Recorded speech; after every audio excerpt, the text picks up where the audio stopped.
OK, prenons un temps ensemble pour prier et voir ce que Dieu a à nous révéler dans sa parole ce matin.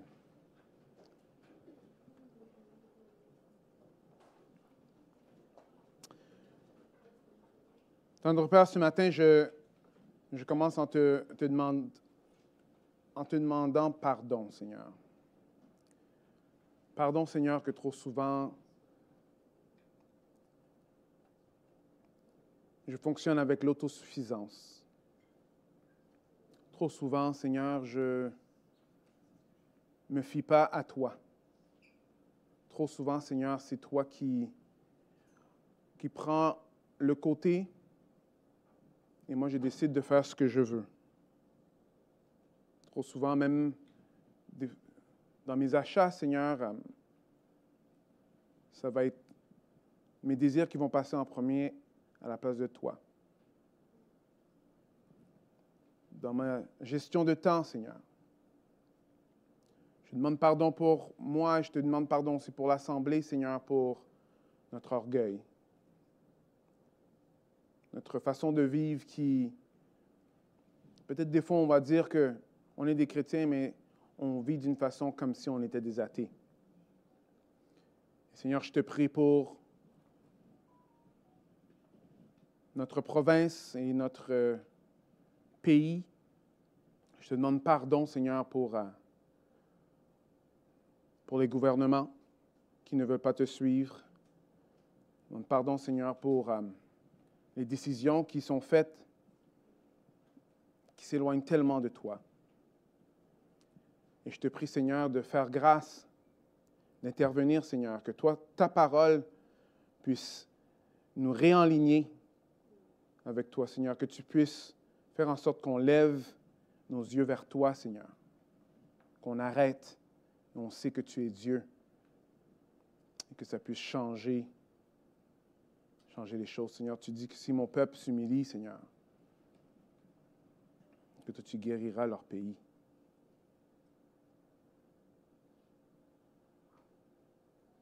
Prie ça en ton nom, Jésus. Amen. C'est intéressant de voir vous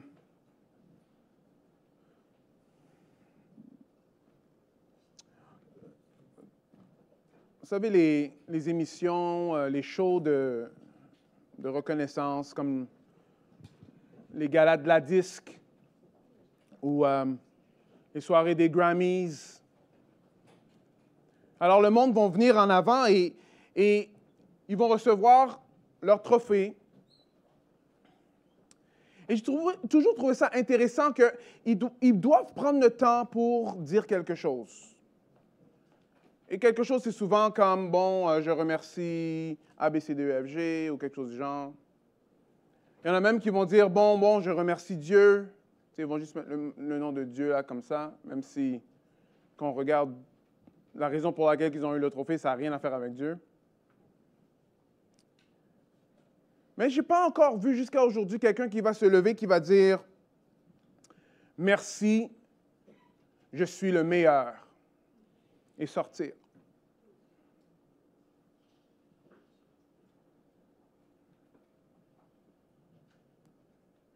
Applaudissez plus fort.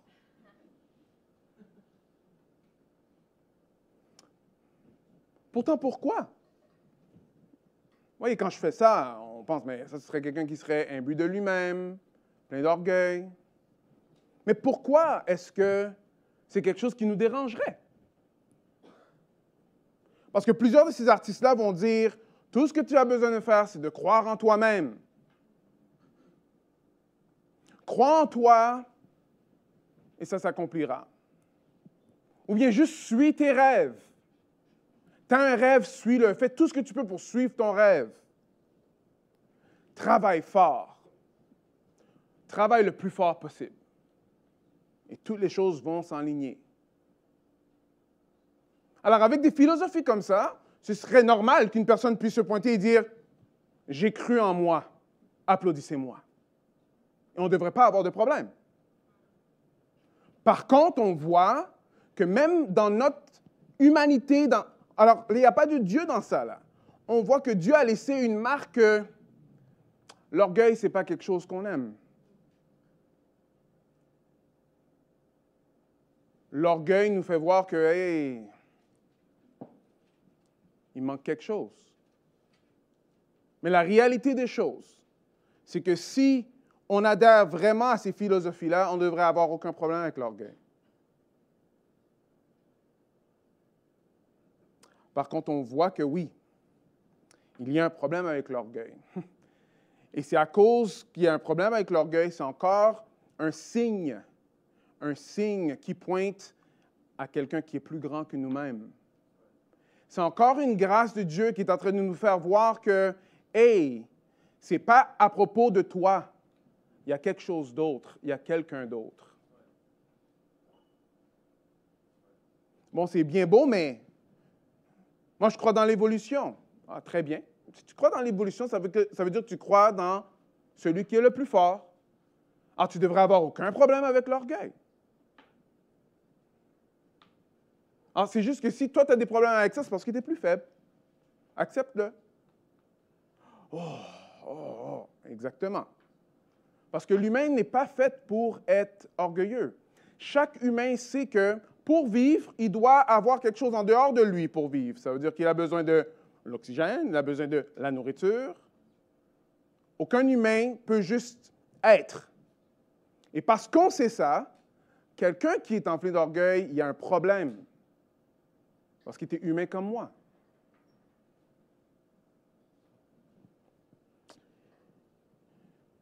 Nabuchodonosor va dire ceci. « Je levai les yeux vers le ciel et la raison me revint. » Je levai les yeux vers le ciel et la raison me revint. C'est un passage profond. Tant et aussi longtemps que nos yeux sont sur nous-mêmes, tant aussi longtemps que nos yeux sont sur ceux qui sont pires que nous, on ne peut pas regarder vers le ciel. On est en train de regarder à terre. Mais c'est quand on lève les yeux vers celui qui nous a créés, quand on fixe nos yeux sur celui qui est mort sur la croix pour nos péchés, c'est là que la raison va nous revenir. Est-ce que vous me suivez?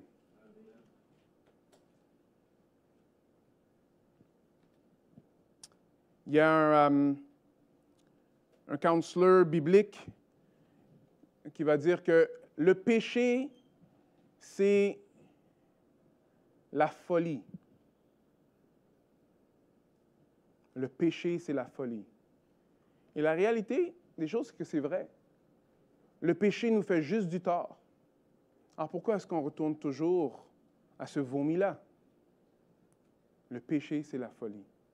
Et on va voir dans le texte aujourd'hui que le péché de l'orgueil va emmener Nabuchodonosor à la folie.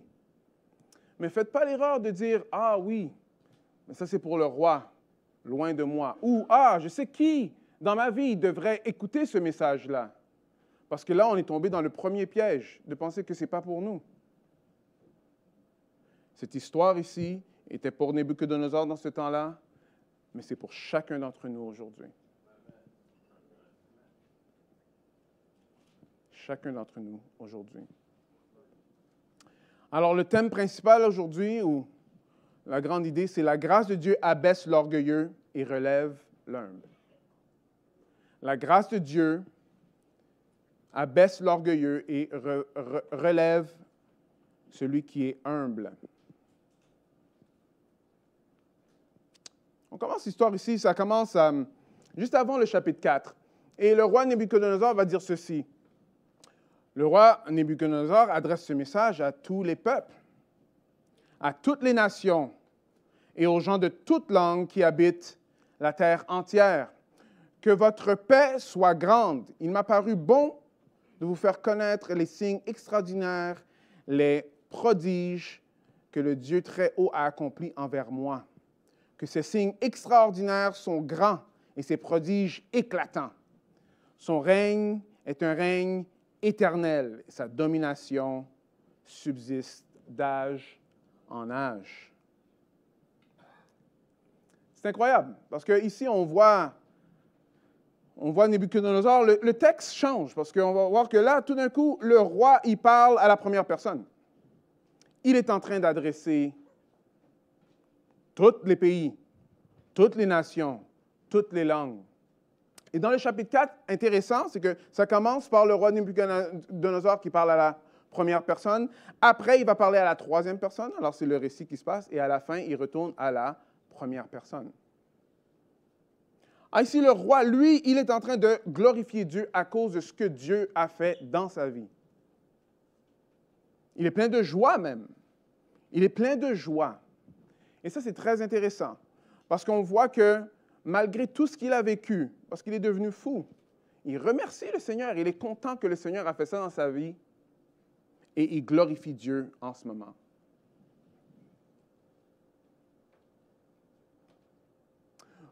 Souvent, si on retourne avec l'exemple des soirées de gala, ceux qui vont dire je veux remercier Dieu, souvent on va dire c'est de la fausse humilité. Hein? Ou il y en a qui sont toujours, pour montrer qu'ils sont humbles, ils doivent marcher comme ça tout le temps. You know? Ça, c'est montrer qu'ils sont humbles. Hein? Tout le temps. C'est bien beau. Et quand ils sont comme ça, ils ne sont pas humbles. Alors, ils doivent marcher comme ça. Ou ils doivent s'habiller d'une certaine façon.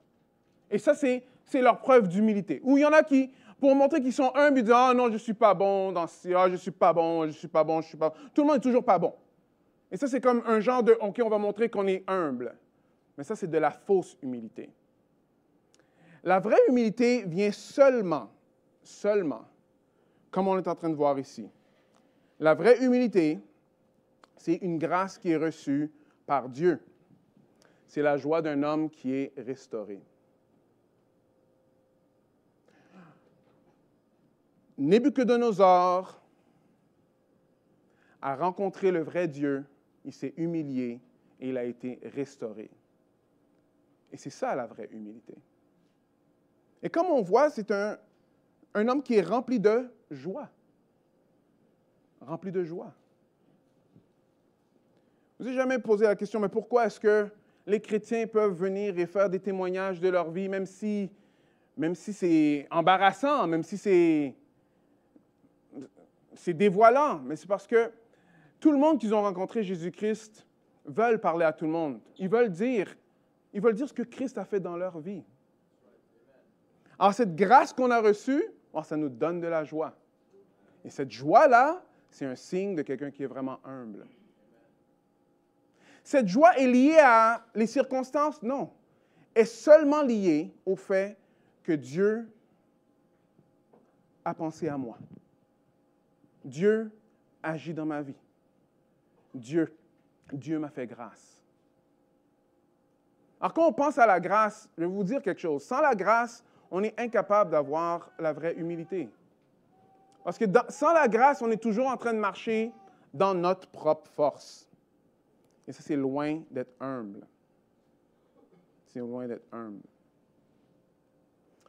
Je ne sais pas si vous vous rappelez de ce verset-là, mais c'est important de se rappeler. Mais bien plus grande est la grâce qu'il nous accorde. Voici ce que déclare l'Écriture. Dieu s'oppose aux orgueilleux, mais il accorde sa grâce aux humbles. Qu'est-ce que Dieu a fait dans ta vie? Quelle grâce que tu as goûtée encore aujourd'hui dans ta vie? Parce que cette grâce-là va te rappeler que tu as besoin de Dieu. Ça va te remplir de joie qu'il t'a choisi ou qu'il a pensé à toi. Et c'est ça qui va être la vraie humilité. C'est ça qui va être la vraie humilité. Cette joie vient directement de Dieu. Et cette joie nous aide à passer à travers les moments les plus difficiles de la vie. Pierre va le dire comme ceci. À vous qui, par la puissance de Dieu, êtes gardés par la foi pour le salut prêt à être révélé dans les derniers temps. Alors écoutez bien. C'est là ce qui fait votre joie. La puissance de Dieu qui nous garde. On est gardé en faisant confiance à Dieu. C'est ça qui fait votre joie. La joie des chrétiens ne vient pas de leurs circonstances. Ça vient du fait qu'ils sont gardés par Dieu. Après là, il va continuer. Quoique maintenant, puisqu'il faut, vous soyez attristés pour un peu de temps par des diverses épreuves, afin que l'épreuve de votre foi, plus précieuse que l'or, périssable, qui cependant est éprouvé par le feu, ait pour résultat la louange, la gloire et l'honneur lorsque Jésus-Christ apparaîtra. Jésus, vous ne l'avez pas vu et pourtant vous l'aimez, mais en plaçant votre confiance en lui, sans le voir encore une fois, vous êtes quoi? Rempli de joie, glorieuse, inexprimable, car vous obtenez en retour votre salut, qui est le but de votre foi. Alors, qu'est-ce qu'on voit ici? On voit ici que le roi Nabuchodonosor commence à nous dire que Dieu a fait de quoi dans ma vie? Dieu m'a restauré. Et il veut que tout le monde entende, tout le monde à travers le monde entier. Alors, dans ce temps-là, c'était un certain monde, mais en le lisant en ce moment, ça veut dire que ce message-là est pour toi et pour moi jusqu'à aujourd'hui. Très à propos. Très à propos. Alors, la grâce reçue, well, ça va nous donner la joie. Il a reçu la grâce et ça lui a donné la joie. On continue. Moi, Nabuchodonosor, je vivais tranquille dans ma maison et je jouissais de la prospérité dans mon palais. J'ai alors fait un rêve qui m'a rempli d'effroi. Les pensées qui m'ont hanté sur mon lit et les visions de mon esprit m'ont épouvanté. L'histoire commence comme ceci. Comme on avait vu encore dans le passé, le roi est en train de dormir, mais il n'est pas capable de dormir. Alors là, c'est le roi, là. Alors, le roi a le meilleur lit de tout le royaume. Est-ce que vous comprenez? Alors, s'il y a un lit qui est confortable, c'est le lit du roi. S'il y a des oreillers qui sont confortables, c'est les oreillers du roi.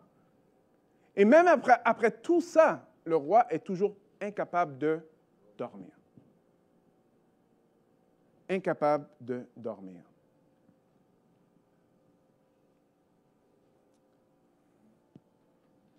Vous savez, il y en a plusieurs qui accomplissent beaucoup dans la vie. Beaucoup, beaucoup. Mais on voit que souvent, ceux qui sont sur le top ont vraiment beaucoup de misère à dormir. Vous savez, il y a quelque chose qui est intéressant, c'est que nous, en Amérique du Nord, on fait partie des tops de la planète, de la façon qu'on vit. Et il y en a beaucoup d'entre nous qui ont de la misère à dormir. Beaucoup d'entre nous, il y a certaines choses qui nous troublent, qui nous épouvantent.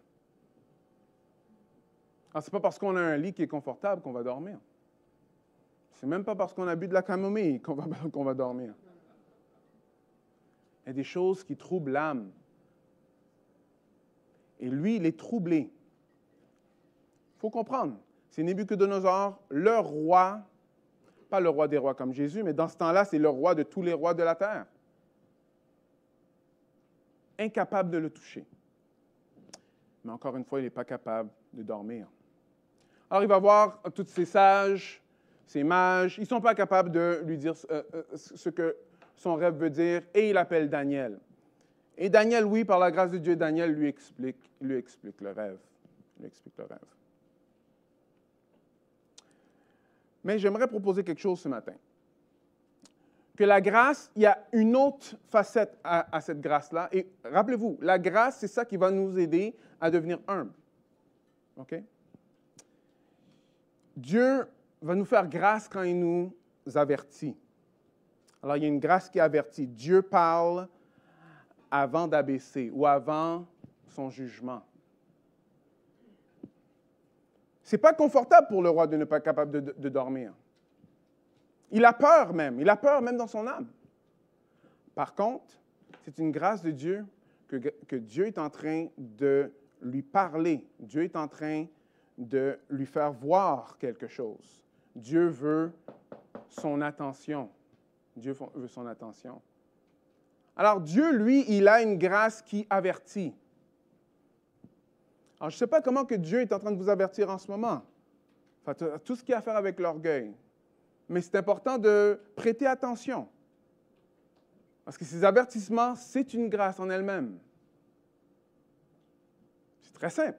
Si vous sortez ici et vous allez traverser la rue et vous ne voyez pas une voiture, si la personne qui voit que vous ne voyez pas une voiture ne vous dit rien, est-ce que c'est de la grâce? Non. Est-ce que c'est de l'amour? Non. La personne qui va vous crier dessus même, ou même vous pousser, vous n'allez pas aimer ça sur le coup, mais si vous voyez qu'est-ce qui aurait pu se passer, vous allez dire merci, right? Alors souvent, il y a des choses que Dieu va laisser dans nos vies pour prendre notre attention. Il dit, prêtez attention à moi, écoutez-moi. Parce qu'il y a un autre verset qui dit, l'orgueil précède la chute. L'orgueil précède la chute.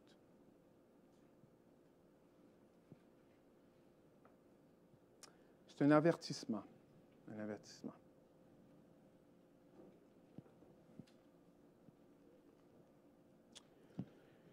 Il faut qu'on en parle. Vous savez, frères et sœurs et amis, il y a beaucoup d'avertissements dans notre société en ce moment. Et malheureusement, je vois que la société n'est pas en train d'écouter. Parce qu'on ne va pas dans une bonne direction. Et ça continue à perdurer. Pour une raison quelconque, on pense qu'on peut avoir une société qui a des valeurs chrétiennes sans avoir celui qui donne ces valeurs-là.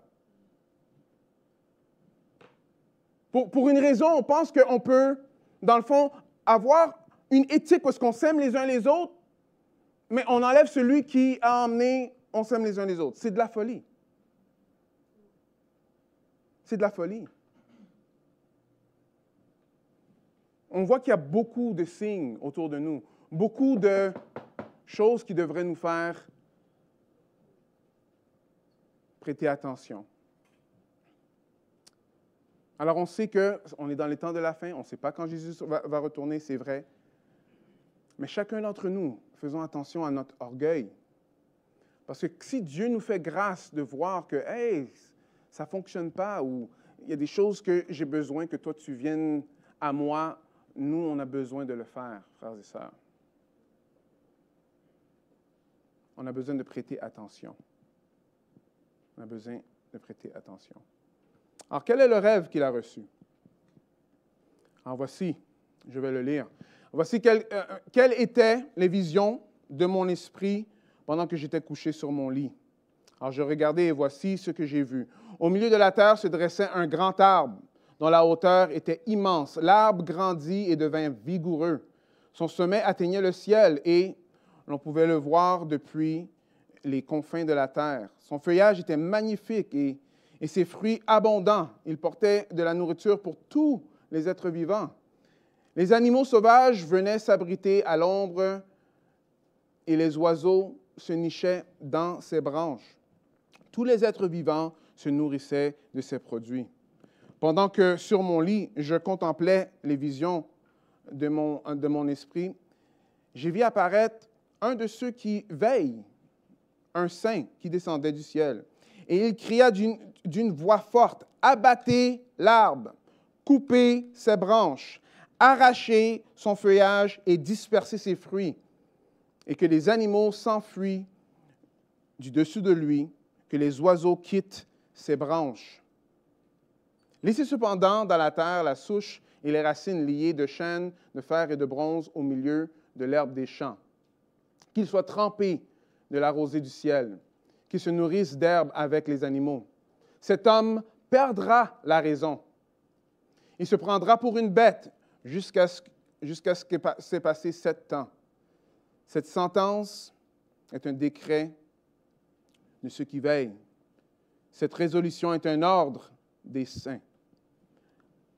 Très important, afin que tous les vivants sachent que le Très-Haut domine sur toute royauté humaine, qu'il accorde la royauté à qui il veut et qu'il établit les rois, et qu'il établit roi le plus insignifiant des hommes. Alors, tel est le rêve que j'ai eu, moi, le roi Nabuchodonosor. Alors, c'est intéressant. Alors, on voit un arbre, un grand arbre qui nourrit tout. nourrit les animaux, nourrit les humains. Et grâce à cet arbre-là, toutes ces êtres-là sont capables de manger. Cet arbre est tellement grand que ça va toucher le ciel. Jusqu'à ce qu'un ange descend et dit, on abat cet arbre. On va l'abattre, cet arbre-là. Mais par contre, ça dit de ne pas le déraciner complètement. On va garder les souches jusqu'à ce que cet homme-là, cet homme-là, il se tourne vers le Très-Haut. Et ça a été dit. Alors, cette histoire a été dite afin que tous les hommes sachent que Dieu est souverain par-dessus tout. Le fait que Dieu est souverain est très profond. Il est en contrôle de tout. Il est en contrôle de tout. Ici, ça va même au point de dire qu'il établit roi le plus insignifiant des hommes.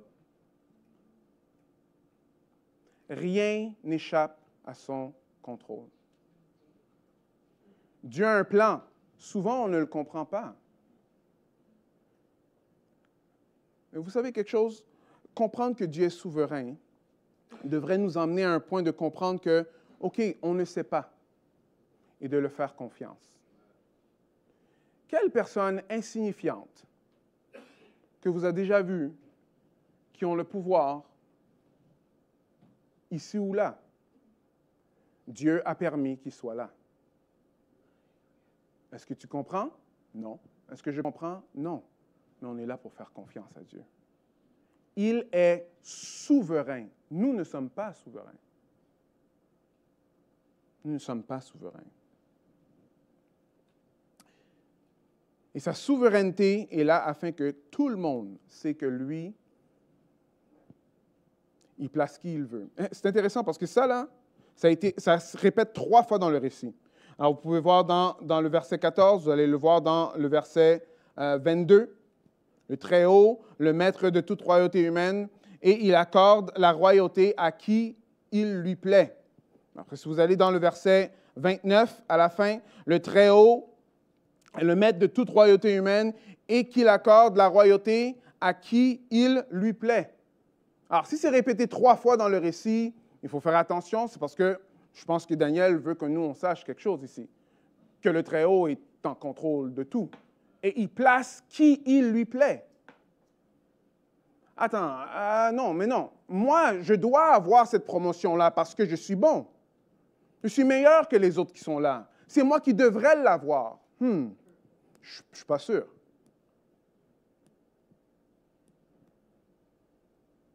Oui, mais moi, j'ai toujours eu les plus hautes notes. Pourquoi c'est la personne qui a la plus basse note qui a le plus gros salaire?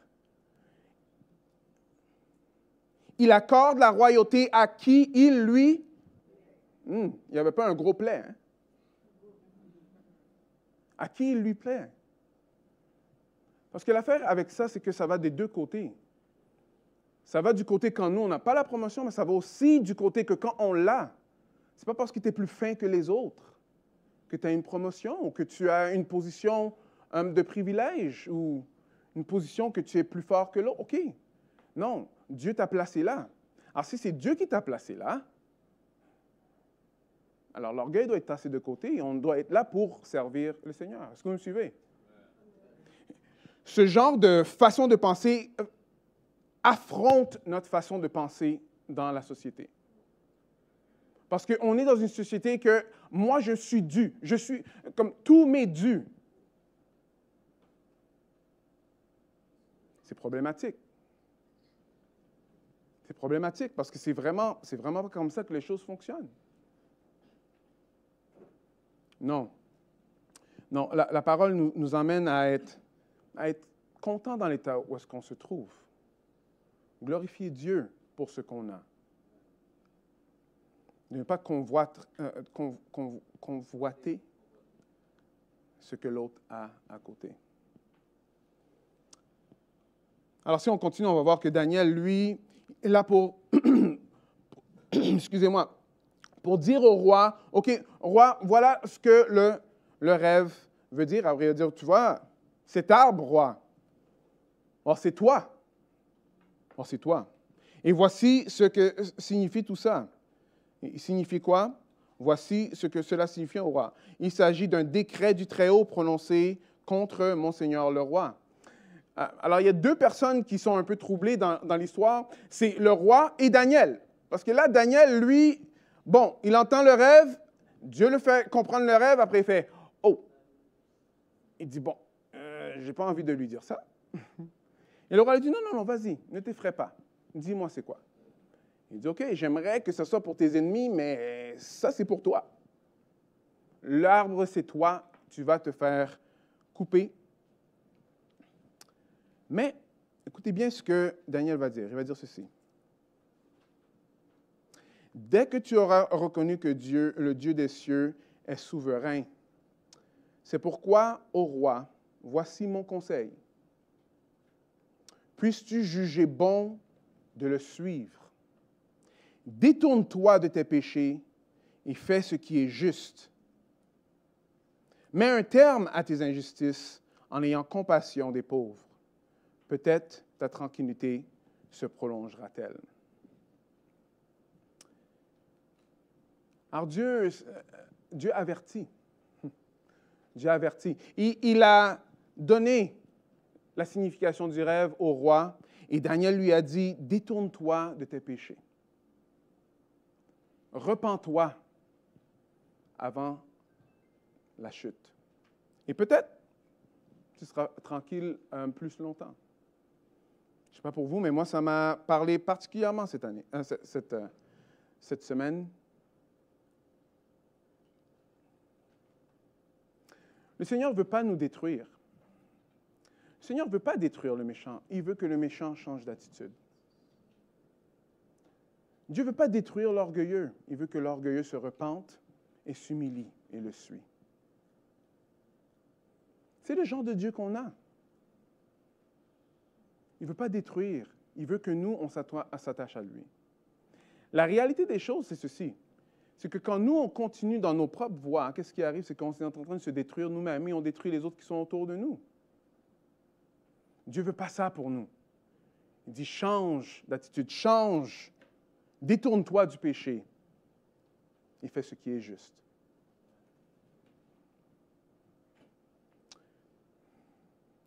Le texte le dit. Mets un terme à tes injustices en ayant quoi? Compassion des pauvres. Ce n'est pas un discours qui est populaire au Québec, mais c'est dans la Bible, alors il faut qu'on l'entende. Ici, la parole de Dieu est très claire. Ça touche nos portefeuilles. Oui? Prenez soin des pauvres. Donnez aux pauvres. Ayez compassion d'eux. Parce que la réalité des choses, c'est que quand on est dans l'orgueil, c'est tout à propos de nous. Et on est très bon à justifier pourquoi on fait A, B, C, D, E, F, G. Hein? OK, mais non, mais j'ai besoin. Ah, mais j'ai besoin. Alors, nos besoins, là, deviennent de plus en plus gros. Mais il y a des pauvres. Et il y en aura toujours des pauvres parmi nous. Et ici, ce qu'on voit ici, c'est que Daniel dit au roi, merci beaucoup, il dit au roi, détourne-toi, prends mon conseil, prends mon conseil, prends mon conseil. Alors moi, ma prière pour chacun d'entre nous, c'est qu'on puisse entendre les avertissements de Dieu, les prendre au sérieux et se détourner du péché. Alors, rappelez-vous qu'avant même que Nabuchodonosor devient fou, qu'on va voir dans quelques instants, non seulement que le rêve était un avertissement, mais Daniel lui a donné un avertissement. Daniel lui a donné un avertissement. La dernière chose qu'on va voir aussi, c'est que tous ces événements s'accomplirent pour le roi Nabuchodonosor. En effet, 12 mois plus tard, il se promenait sur la terrasse. Il a eu 1 an. Dieu est patient. Dieu est patient. Il a eu 1 an pour se repentir, se tourner. Vous voyez, frères et sœurs, notre Sauveur est mort sur la croix et ça fait en sorte que nous, on peut aller devant Dieu sans crainte parce qu'il est mort à notre place. Mais si tu ne connais pas Jésus-Christ, alors tu ne peux pas aller devant Dieu sans crainte. Ça va être plein de crainte. Parce que tes péchés font en sorte que tu ne peux pas être en communion avec Dieu. Tu as besoin de Christ. C'est lui qui est le chemin, la vérité et la vie. Et nul ne vient au Père que par lui. Mais ceux qui ont goûté à ça, alors on ne peut pas persévérer dans nos péchés. Parce que nous, on a toujours accès directement au Père. Le mensonge que l'ennemi veut que nous, on croit, c'est que les choses que nous, on veut s'attacher dans le monde, là, les choses d'habitude que Dieu va nous donner. Dieu nous donne des choses et après, on va faire ces choses-là ultimes. Non, il nous dit, lâche ça et attache-toi à moi. C'est ça que Dieu veut. L'orgueil, là, c'est de tasser Dieu de côté et faire autre chose avec ce qu'il nous a donné. Non, goûte la grâce de Dieu. La grâce qu'on a, c'est une grâce, ça transforme. Oui.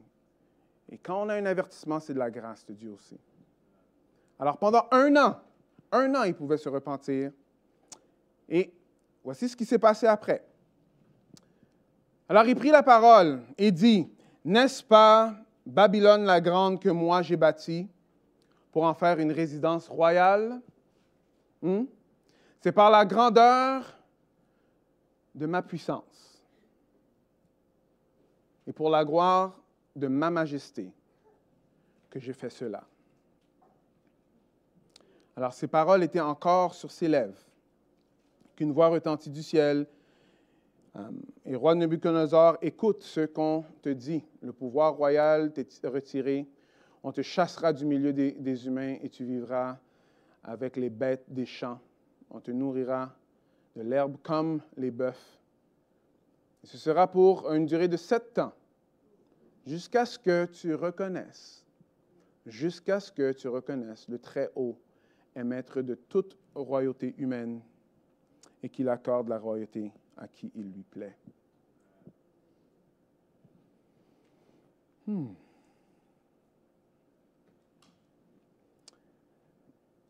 Est-ce que vous savez que la grâce de Dieu, elle abaisse aussi? C'est une grâce que Dieu résiste les orgueilleux. C'est une grâce. S'il ne résistait aux orgueilleux, il nous laissait juste aller faire ce qu'on voulait, on serait juste pas là-dedans. Dieu abaisse. Et on voit que même dans l'abaissement de Nebuchadnezzar, Dieu donne encore une façon d'en sortir. Dieu est plein de grâce. Dieu est plein de grâce. L'orgueil, c'est notre plus gros ennemi. Vous voyez, C.S. Lewis, c'est un auteur chrétien, il dit quelque chose. Il dit, la majorité des péchés, c'est des péchés qui sont liés à la chair. Alors, que ce soit la convoitise, que ce soit la colère. Alors, l'ennemi aime utiliser ça, mais ça passe par notre chair. Mais il dit, le péché de l'orgueil, le péché de l'orgueil est purement spirituel. Dans le sens que le péché de l'orgueil vient de celui qui est orgueilleux. L'orgueil a fait Satan. C'est à cause de l'orgueil qu'il est l'adversaire.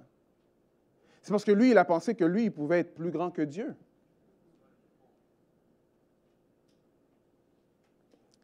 Alors, si l'orgueil est purement spirituel, ça veut dire que, hey, on a besoin de se repentir spirituellement. On a besoin d'une solution spirituelle.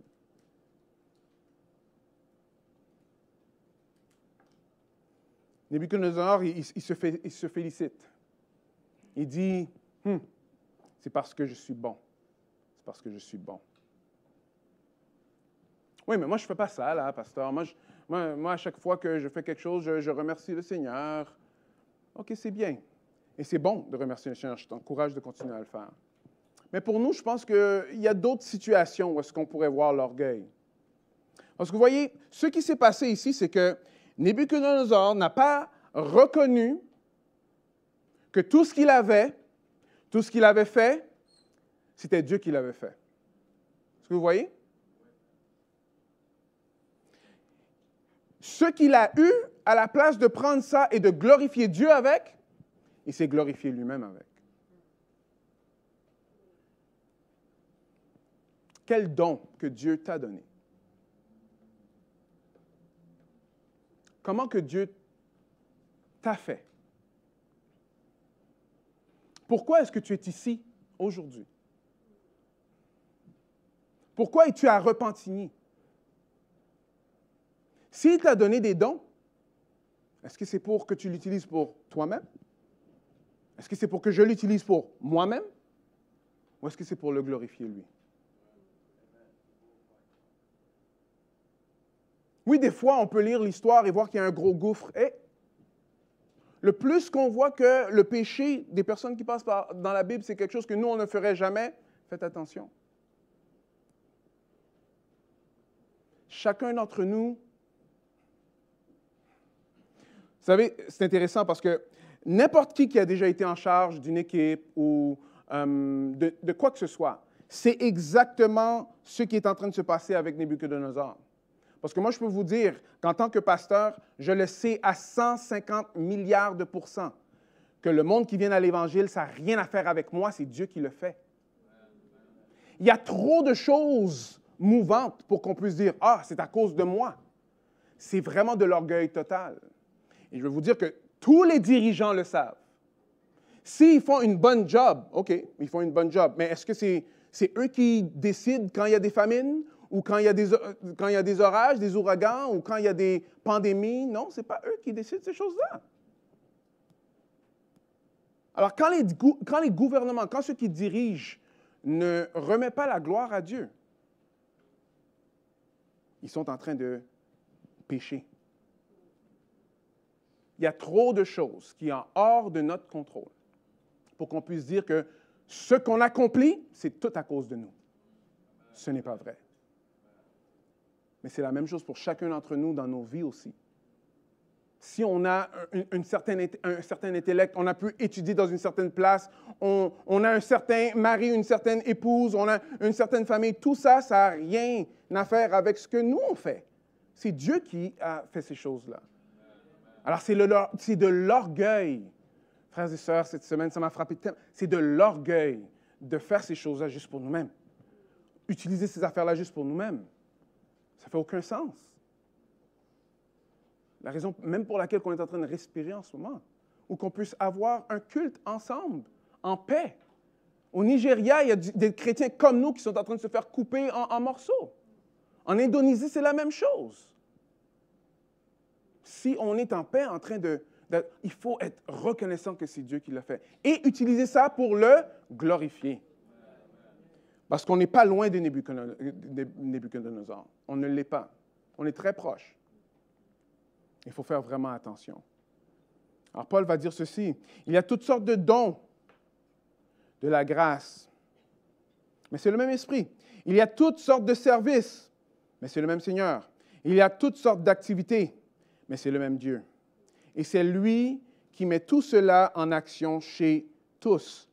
À chacun, l'Esprit se manifeste d'une façon particulière en vue, quoi? Du bien, quoi? Commun. Il parle de l'Église en ce moment. Vous savez, frères et sœurs et amis, l'Église, c'est Dieu qui fait l'Église. Et si vous êtes ici, vous faites partie de l'Église de Repentigny, alors vous avez besoin d'être redevable avec l'Église de Repentigny. Ce n'est pas parce que vous venez ici chaque semaine que vous faites partie de l'Église de Repentigny. Non, ce n'est pas vrai. Êtes-vous redevable à l'Église? Parce que si vous quittez l'Église, vous ne quittez pas le pasteur, vous quittez l'Église, vous quittez les saints. C'est une famille. Si tout d'un coup, votre frère y part, c'est toute la famille qui va avoir des problèmes avec ça. Mais tous les dons qu'il vous a donnés, c'est pour bâtir l'Église. Il n'y a aucune personne ici qui a tous les dons de tout le monde. Ça n'existe pas. Regardez comment que Paul va le dire. C'est pourquoi l'œil ne saurait dire à la main, « Je n'ai pas besoin de toi », ni la tête aux pieds.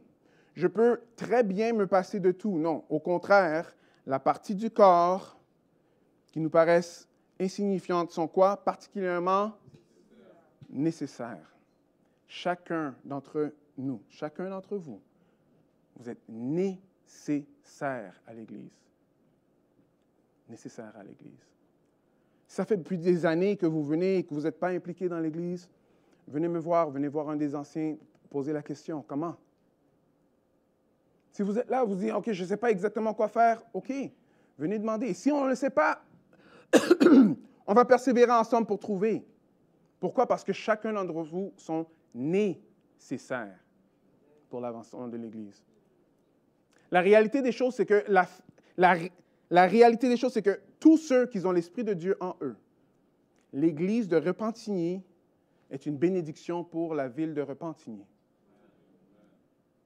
C'est la seule façon qu'ils vont savoir où aller voir Dieu.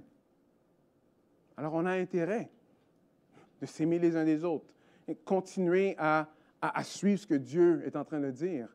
Non, de ne pas être comme Nebuchadnezzar et voir les choses que Dieu nous a données pour que ça nous sert à nous-mêmes. Amen. Gloire à Dieu. On va passer au dernier point. Alors après tout cela, voici ce qui se passe. Les derniers versets vont dire ceci. Alors au terme du temps annoncé, moi, Nebuchadnezzar,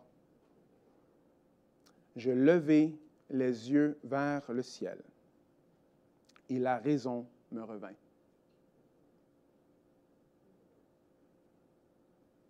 Dieu veut qu'on lève nos yeux vers lui. Et la raison va nous revenir. Oui, Nebuchadnezzar était devenu fou. Il se pensait comme un animal. On sait qu'il y a une maladie comme ça que le monde peut faire ça. Ce qui est intéressant, donc, c'est parce que archéologiquement... Alors, écoutez, peut-être on va trouver d'autres choses, mais jusqu'à maintenant, OK? Ils ont trouvé Babylone, ils ont trouvé plein d'écrits sur Nebuchadnezzar. Plein. Nebuchadnezzar était tellement plein de lui-même que toutes les briques avaient comme son nom tatoué dessus. Et on peut le voir jusqu'à aujourd'hui. Alors, chaque brique qui était placée, il fallait avoir le nom de Nebuchadnezzar dessus. Ça, c'est à ce point-là que c'était à propos de lui-même. Et vous pouvez aller sur Internet voir, c'est très beau, les choses qu'il a bâties.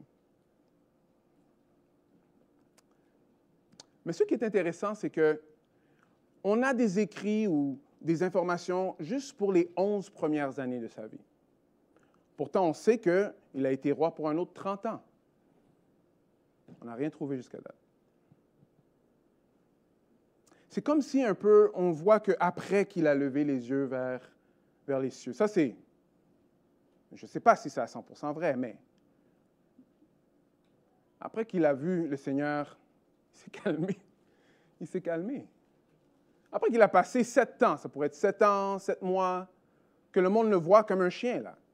Le voit le monde comme un bœuf. Que ça l'a humilié et qu'il s'est placé. Est-ce que vous me suivez? Ah, ça, c'est les preuves archéologiques que vous pouvez aller voir. Et il continue à dire ceci. Je remercie le Très-Haut. Je louai celui qui vit éternellement et je proclamais sa gloire. Sa souveraineté est éternelle. Son règne dure d'âge en âge. Tous les habitants de la terre ne comptent rien devant lui. Et il agit comme il l'entend envers l'armée des êtres qui vivent dans le ciel, envers les habitants de la terre. Personne ne peut s'opposer à ses interventions ou lui reprocher « Que fais-tu » Personne ne peut faire ça. Alors même, la raison me revint. Vous voyez, là, il parle en jeu. La gloire de ma royauté, la majesté et la splendeur me furent rendues. Mes conseillers et mes dignitaires me rappelèrent et je fus réinstallé sur mon trône avec un surcroît de grandeur. Mais pourtant, on n'a pas de preuve que tu écris sur ça après. Mais c'est intéressant. Maintenant, moi, Nebuchadnezzar, je loue et j'exalte et je glorifie le roi des cieux, car il agit en accord avec ses paroles. Et tout ce qu'il fait est juste. Il a le pouvoir d'abaisser les orgueilleux. Il a le pouvoir d'abaisser les orgueilleux.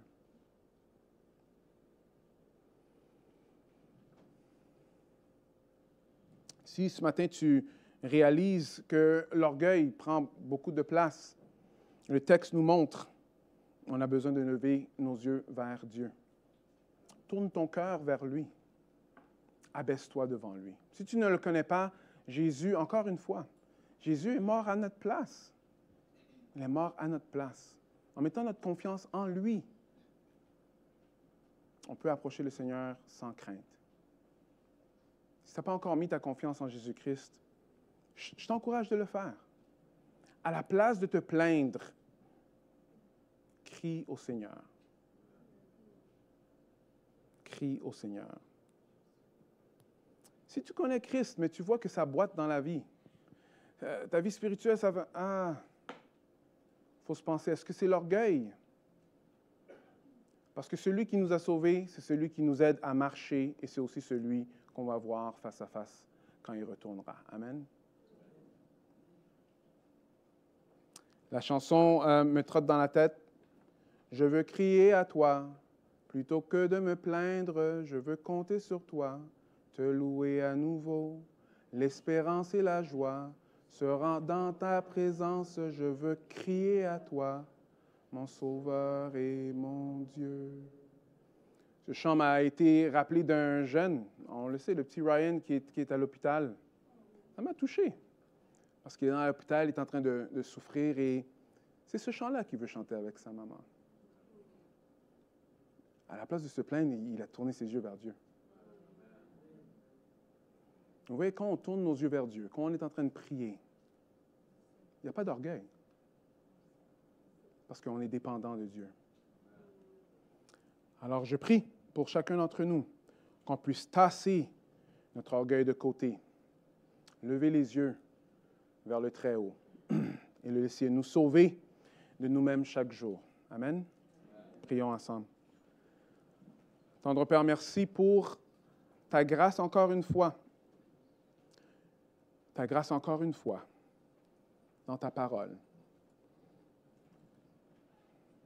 Merci Seigneur que ta grâce, Seigneur, ça nous avertit, Seigneur.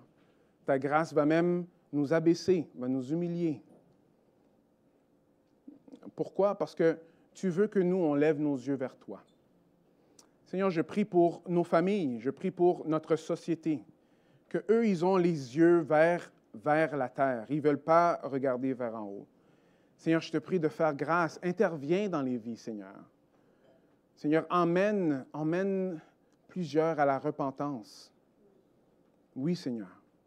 Ceux qui souffrent, qui puissent se tourner vers toi, Seigneur. Vers toi, et que toi, Seigneur, que tu puisses être celui qui est glorifié. Merci, Seigneur, que l'humilité que toi, tu nous montres, ce n'est pas une humilité qui est superficielle. Non, cette humilité-là, ça crée de la joie. Et la joie qui peut juste venir de toi. Alors, je prie pour chacun d'entre nous ce matin. Je prie pour moi que ces paroles puissent ne pas être juste des paroles qui sont dites, mais qu'on puisse l'entendre et le mettre en pratique, Seigneur. Plutôt que de nous plaindre, Seigneur, qu'on peut crier à toi, parce que toi, tu réponds. Je prie ça en ton nom, Jésus. Amen.